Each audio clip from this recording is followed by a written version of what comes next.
আপনারাও কি বোরো ধানে অধিক সংখ্যক পাশ কাঠি পেতে চান? আপনারাও কি চান যে ধান গাছে যেন আরো ঘন হয়, শীষ বেশি আসে আর ফলন হয় বাম্পার? তাহলে এই ভিডিওটা আপনার জন্য। সঠিক সময়ে কয়েকটা কাজ করলে ধান গাছে পাশ কাঠি অনেক বেশি বের হয় আর ফলনও চোখে পড়ার মতো বাড়ে। আর এই সময়টাকে অবহেলা করে যদি আপনারা ঠিকমতো পরিচর্যা না করেন তাহলে হতে পারে অনেক বড় ক্ষতি। অনেক ক্ষেত্রেই দেখা যায় পাশ কাঠি ঠিকমতো না হলে শেষ পর্যন্ত ধানের ফলন 20 থেকে 30% পর্যন্ত কমে যায়। নমস্কার কৃষক বন্ধুরা, কৃষিবিদে আপনাদের আরও একবার স্বাগত জানাই।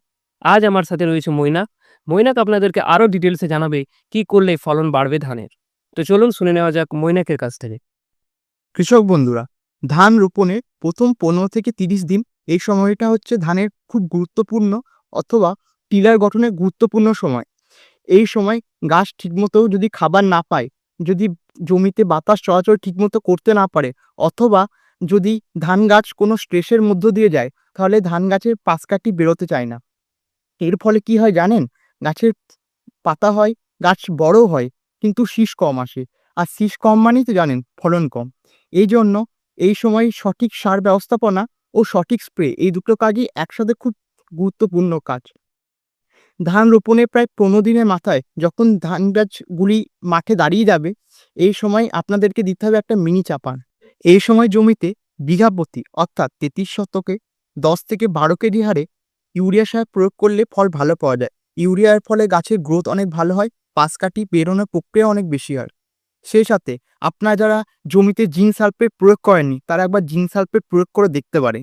জিঙ্ক সালফেটের 33% যদি ব্যবহার করেন, তাহলে আপনার 2 কেজি বিঘা প্রতিতে, এবং 21% যদি ব্যবহার করেন, তাহলে একটু বেশি অর্থাৎ 3 কেজি বিঘাতে ব্যবহার করতে পারেন।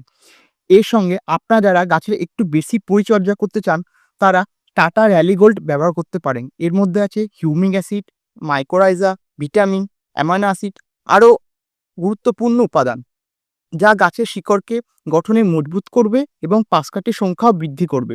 এটা আপনারা বিঘা প্রতিতে 1.5 কেজি হারে ব্যবহার করতে পারেন।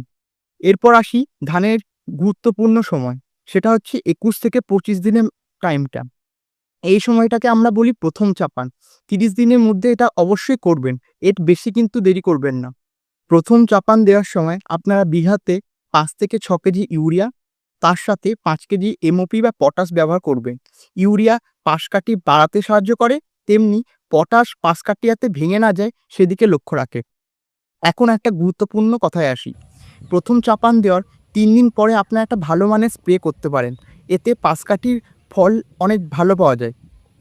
এই স্প্রের জন্য আপনারা প্রতি লিটার জলে একটা ভালো মানের হরমোন, যেমন ইজাবিয়ন বা কোয়ান্টিস 2 মিলিলিটার প্রতি লিটার জলে ব্যবহার করতে পারেন।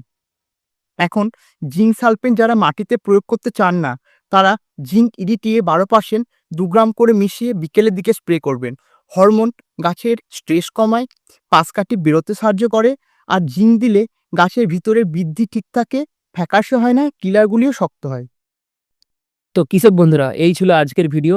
ধান নিয়ে গুরুত্বপূর্ণ তথ্য, ভিডিও, বিভিন্ন ধরনের সার এসব জানার জন্য আমাদের চ্যানেলটিকে ফলো করুন। বেল আইকন প্রেস করতে ভুলবেন না, যাতে সঠিক সময়ে সঠিক ভিডিওটা আপনার কাছে পৌঁছে যায়। ধন্যবাদ। কৃষিবিদ, আপনার সমস্যা আমাদের সমাধান।